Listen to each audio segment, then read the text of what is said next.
gentlemen, welcome back for the... I'm reverberating now. I'll try and lower my voice. I'm wired up. Welcome back for the 3 o'clock kickoff. I'm delighted to have been asked to chair this session. We've got a whole half an hour to deal with the role of higher education in contemporary society. And I'm sure with your help we'll do justice to it.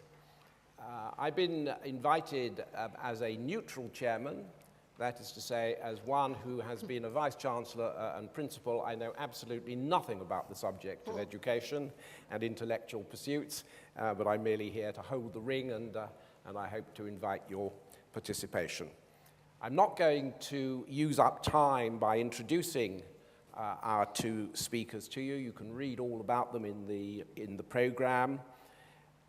But I'm going to ask each of them to speak just for a few minutes to set the scene as they see it on this topic, and then we'll try to open up the matters they've touched on for more general discussion. And Morag's going to go first. Thank you, Graham. I thought this is actually a very timely discussion for lots of different reasons. One of the reasons, I suppose, is the launch of this very chunky document, which I doubt many of you will have read from beginning to end, but it was the government's framework for higher education. So that's, the first statement we've had for quite a number of years about how government sees the purposes of the university. And I thought I would just share a little snippet with you, which is the conclusion to the report, which describes the university as the heart of a knowledge economy and a civilized society, and says a strong university system is essential to a country's economic success and the vibrancy and depth of its intellectual and cultural life.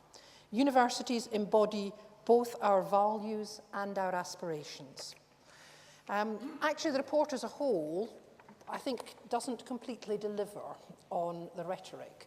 But I thought the rhetoric was important to start with, that universities seem to have some inherent relationship to the way we think about our economic viability, but also the way that we conduct conversations that are slightly more abstract about values, about learning and education, not simply as instrumental, but as something beyond that kind of instrumental project. And universities internationally have been having conversations with themselves in quite an interesting way in the last few years. An example that you may have heard of is the University of Melbourne, which completely re-examined the purposes of the undergraduate degree and moved away from a model that we would be quite familiar with, particularly in England, where people take degrees in very specialized subjects, towards much more broad, flexible degree programs. And students who are undergraduates at Melbourne now graduate with only one of 6 degree titles. They used to graduate with one of 84 degree titles. So that's a very substantial change. And the view that's been taken is that undergraduate education is about developing habits of profound inquiry, reflective learning. It is about knowing a discipline to an advanced level, but it may be that the nature of the discipline is less important than the nature of the learning. So that's the sort of Melbourne experiment, which I think is interesting.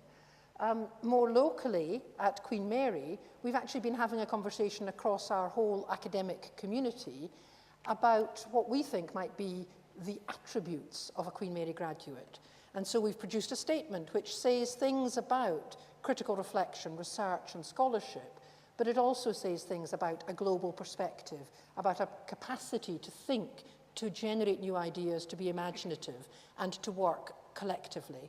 And I think those sorts of conversations about the university as the place where you can learn to the highest level, but also the place where many other kinds of learning that are very important to what the report describes as both the economy and the civilized society. I think that is the conversation that we do all need to be having. And actually, particularly in financially pressured times, it is more important to step back and think, what is the purpose of the education that we are able to offer?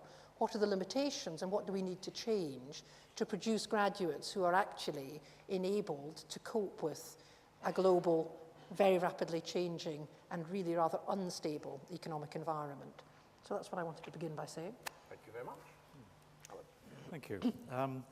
Just to pick up on one of the points, or a couple of the points that Morag has made, in relation to the statement of graduate attributes, I think I just, in a sense, like to just sort of go back almost a step to something that our new principal, Simon Gaskell, referred to in a talk about and was actually in the film, I think, that some of us saw earlier on, the core aims of a university, which are the creation and dissemination of knowledge, which I thought was a sort of helpful, very kind of inclusive way of saying what a university is about. And I think those aims are as valid as ever, but how can those be met in ways which take account of all these different agendas, the new higher education framework, the government agenda, what employers say they want, what students expect, the democratization of higher education, new technologies, globalization, etc., etc.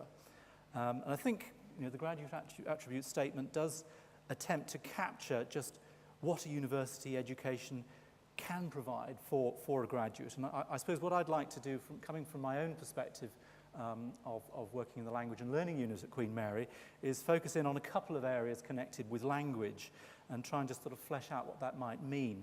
The two areas I wanted to refer to are writing and the learning of languages. And those are actually both picked up in the graduate attribute statement. Writing in terms of critical engagement with knowledge and also clarity of communication. So there you have critical engagement of knowledge is, in a sense, is the creation of knowledge, clarity of communication, the dissemination of knowledge. It sort of comes together a bit in writing. And I think this is one of the things, I suppose I speak as a little bit of a proselytizer about writing, but I think it's been one of those invisibles in higher education, but all pervasive. It's invisible because it's been taken for granted for a long time, but it is all pervasive because it is very much the way in which academic credit is secured through written performance. So Queen Mary now recognises the development of student writing, and this represents an important opportunity in a couple of ways. Firstly, because it can be exploited in teaching and learning as one of the main ways in which knowledge is created. So it can actually be foregrounded in a way that's helpful to learn disciplinary knowledge. And also, attention given to writing through the disciplines will produce graduates who are able to communicate effectively and persuasively in a range of genres and for varying audiences. And indeed, the Careers Service only recently said that one of the biggest blocks to blue chip companies employing Queen Mary graduates was actually poor writing. So it is something where the sort of emphasis that we're placing on writing at Queen Mary could have a really important impact on employability. Not only writing, of course. I think spoken delivery is another area which we work on in the language and learning unit. Even pronunciation can be very beneficial in terms of presenting yourself. The other area I wanted to look at was language learning, and we are trying to develop in Queen Mary a language learning strategy which really seeks to redress in some ways the very poor attention which the British education system has given to language learning for a number of years now. Removing the requirement to study another language at GCSE level did huge damage, and even bringing back languages at primary level as a compulsory element, it's not going to have an impact for a long time. So we are seeking now to improve opportunities to learn languages at Queen Mary and looking at opportunities to learn a wider range of languages for purposes that are communicative as well as academic. So Arabic, Chinese, Russian, Spanish, French, German, Italian, the traditional languages, not to forget those certainly, Japanese, are all studied at Queen Mary, and I think, why bother, one might ask? Why bother to learn a language in today's global world where English seems to be the global language? I think that it's a very narrow view to say that English will do. Cultural awareness is gained through learning another language. the balance of power is indeed shifting against the English-speaking economies. It's maybe argued that it will still be an important global language.